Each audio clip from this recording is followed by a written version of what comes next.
Selamat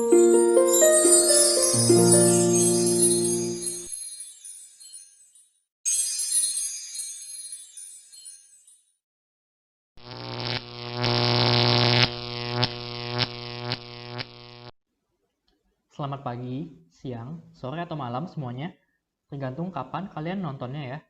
Nah, di sesi kedua Lab MKL, kita akan membahas interest rate dan bond valuation. Nah, pertama-tama, sebenarnya bond valuation ini apa sih? Bond valuation ini adalah sebuah konsep untuk menghitung nilai wajar dari sebuah bond atau Indonesianya obligasi yang biasa disimbolkan dengan B0. Oke? Nah, fungsi dari menghitung valuasi bond tersebut adalah untuk membuat keputusan investasi. Apakah bond tersebut layak untuk diinvestasikan atau tidak? Oke, lalu kalau misalkan kita harus memilih nih, ada 2 bond atau lebih, nah maka kita bisa memakai bond valuation ini untuk memilih bond terbaik dari antara pilihan yang ada, gitu ya. Nah, kita lanjut ke rumus bond valuation. Nah, di bond valuation ini tadi kita udah bahas bahwa kita harus mencari nilai wajar suatu bond, oke? Yang disimbolkan dengan B0. Nah, B0 sendiri kita bisa jabarkan, rumusnya adalah I dikali PVFA ya, ditambah par dikali PVF. Kita jabarin lagi, berarti I ini dikali dengan rumusnya PVFA ya, present value, interest factor, annuity, di mana 1 min 1 per 1 plus RD pangkat N dibagi RD, ditambah par kali PVF 1 per 1 plus RD pangkat N. Nah, kalau di pertemuan sebelumnya, kita tahu bahwa PVF sama PVFA ini pasti dia rumusnya nih 1 plus I ya. Kalau di sini kita ganti dengan RD. Oke, nanti kita akan bahas lebih lanjut. Nah, saya terangkan dulu bahwa BO ini berarti value of the bond atau nilai wajar atau nilai intrinsik dari suatu bonds. Oke, lalu I ini adalah annual interest paid. Oke, ini adalah interest atau bunga yang dibayarkan dari nilai yang tertera di dalam kupon. Oke, dan kita harus lihat bahwa ini adalah annual gitu ya. Kalau misalkan di soal nih, keterangannya adalah dalam semi-annually atau dalam quarterly, berarti kita harus sesuaikan. Kalau misalkan semi-annually, berarti kita harus bagi 2, kalau quarterly, berarti kita harus bagi 4, gitu ya. Nah, kalau misalkan di soal ini belum ada keterangan dari annual interest paid-nya ini, nah berarti kita bisa cari dengan coupon rate dikali par, gitu ya. Nah, kalau N ini berarti number of years to maturity. Nah, lagi-lagi kita sesuaikan. Kalau ini dalam years ya, kalau misalkan dalam semi annual dan quarterly kita harus sesuaikan juga. Berarti kita harus kali 2 atau dikali 4 gitu ya. Nah, lalu RD ini adalah required return on the bond. Nah, maksudnya apa sih? Nah, RD ini sama dengan prinsip interest rate ya, dimana kalau misalkan kita mau menginvestasi sesuatu nih, pasti kita mau cuan dong, kita mau untung. Nah, RD ini adalah keuntungan yang diinginkan oleh investor tersebut, gitu ya. Nah, lalu kita lanjut diskon, premium, dan par. Nah, ada istilah diskon, premium, dan par dalam bonds atau obligasi, di mana kalau misalkan B0 atau nilai wajarnya ini lebih kecil daripada par, maka obligasi tersebut akan disebut dengan discounted ya obligasinya. Nah, sebaliknya, kalau misalkan B0 ini lebih besar daripada par, maka obligasi ini premium. Lalu kalau misalkan B0 atau nilai wajarnya ini sama dengan par, berarti obligasi tersebut adalah dalam at par, gitu ya. Sama dengan nilai parnya. Nah, ini juga ada fun fact ya. Kalau misalkan ketika RD yang diminta ini lebih besar daripada coupon rate, maka sudah pasti nih B0 akan lebih kecil daripada par atau discounted, dan sebaliknya. Kalau misalkan RD-nya yang diminta ini lebih kecil daripada coupon rate, pasti B0 atau nilai intrinsiknya akan lebih kecil daripada, akan lebih besar dari nilai par atau menjadi premium, gitu ya. lalu kita lanjut ke keputusan investasi. Nah, kalau tadi kita memutuskan obligasi tersebut itu discounted atau premium itu dari nilai wajar dibandingkan dengan nilai par ya. Nah, di sini di keputusan investasi kita mau lihat apakah obligasi tersebut overvalued atau undervalued ya. Nah, kita bandingkan BO, B0 nilai wajarnya dengan market price. Dimana kalau misalkan nilai wajarnya ini lebih kecil daripada market price, berarti harga yang ada di market ini lebih besar. Yang kalau ditranslate berarti harga obligasi yang ada di pasar itu kemahalan, overvalue. Yang berarti kita jangan beli kalau kemahalan. Kan kita maunya cuan, masa kita beli dalam harga yang lebih mahal sih, gitu loh logikanya.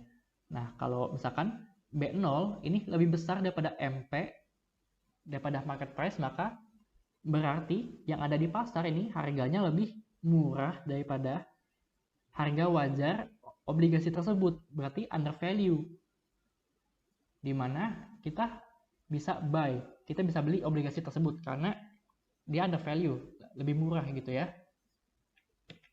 Nah, lalu dalam bonds ini ada juga istilah yield to maturity, adalah pengembalian atau return pada obligasi jika obligasi tersebut dipegang sampai jatuh tempo ya, namanya aja yield to maturity, berarti kita pegang sampai mature, sampai sudah matang gitu ya. Nah, ada beberapa rumus dalam yield to maturity untuk menghitung yield to maturity gitu ya. Yang pertama ada yield to maturity approximate, di mana rumusnya adalah YTM sama dengan I ditambah par minus MV atau market, ini market value atau market price ya, sama aja, dibagi dengan N, dibagi par tambah MV atau market value dibagi 2.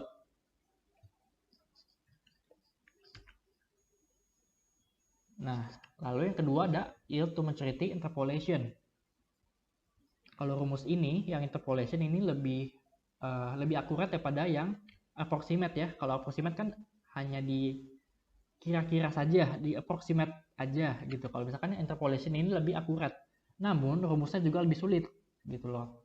Nah, kalau yang interpolation ini rumusnya adalah RD1 plus B01 dikurang MP dibagi B01 dikurang BO2 dikali RD2 minus RD1. Nah, di mana kalau misalkan kita tahu nih RD1 sama B01 ini kita dapetin nih dari keterangan yang udah di soal ya. RD ini udah ada di soal dan B01 ini adalah B0 yang sudah kita hitung sebelumnya.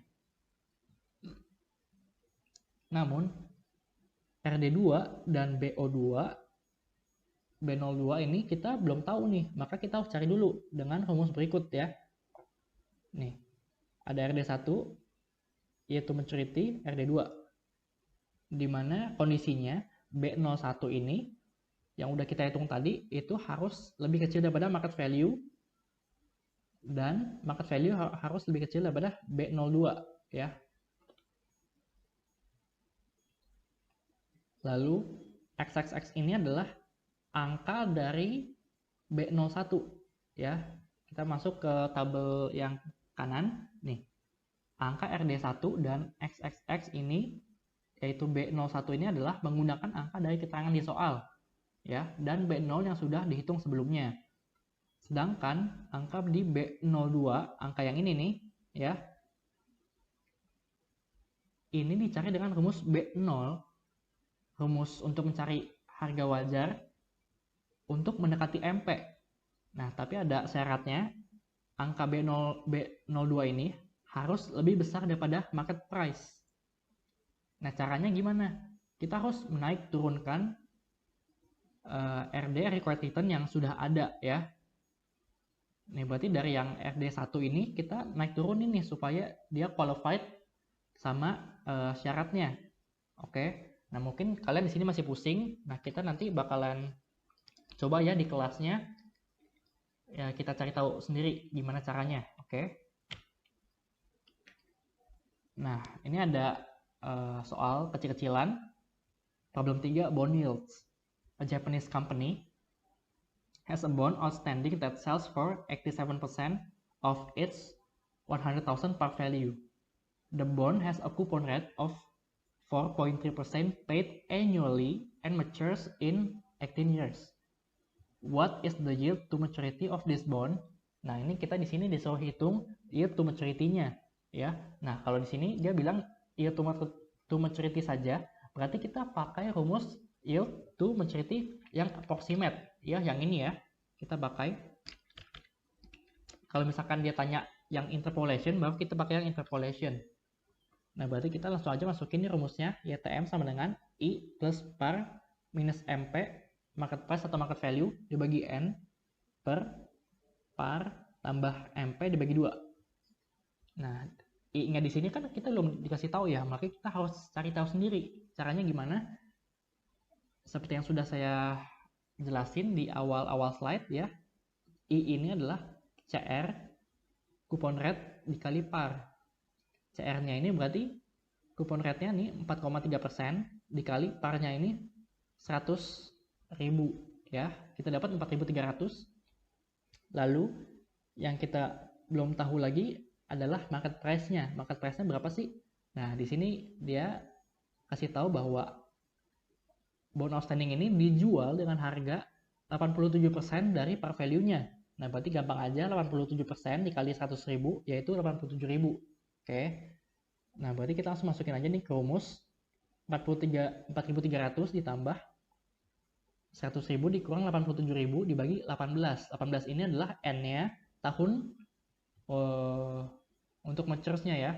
Nah, ini 18 years karena dia udah paid annually, berarti kita udah nggak usah apa-apain lagi, nggak usah disesuaikan lagi.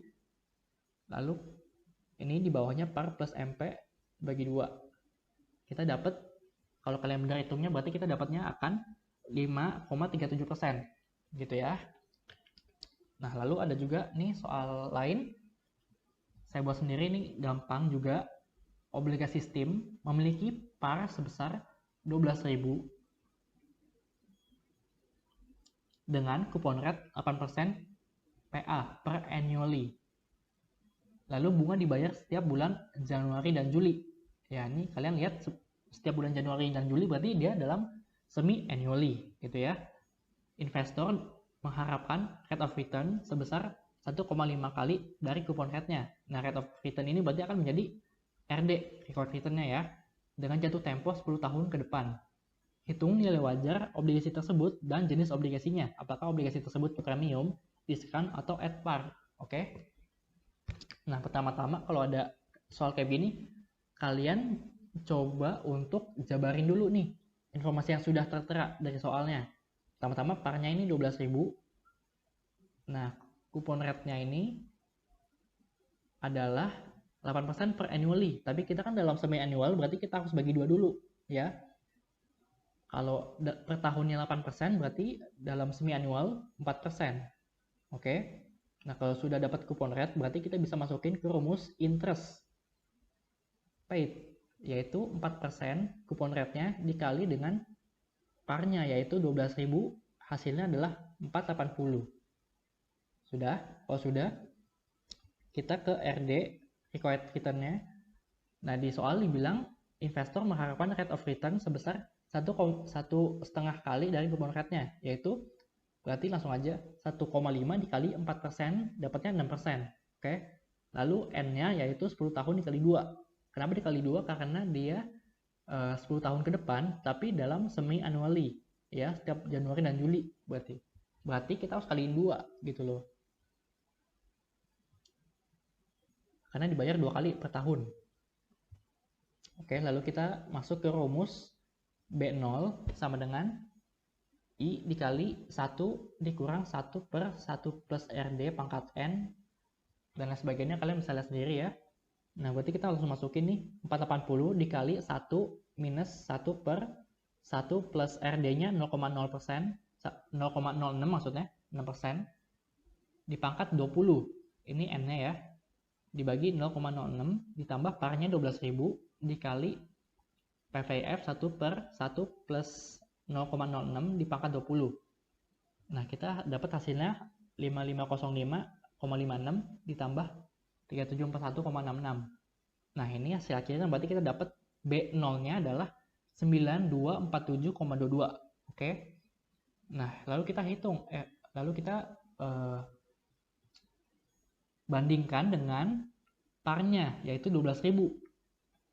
Oke, di mana di sini nilai wajarnya kita dapatkan lebih kecil daripada par value-nya. Berarti saham tersebut terdiskon. Seperti itu ya. Oke, untuk pertemuan kali ini sekian. Terima kasih sudah menonton.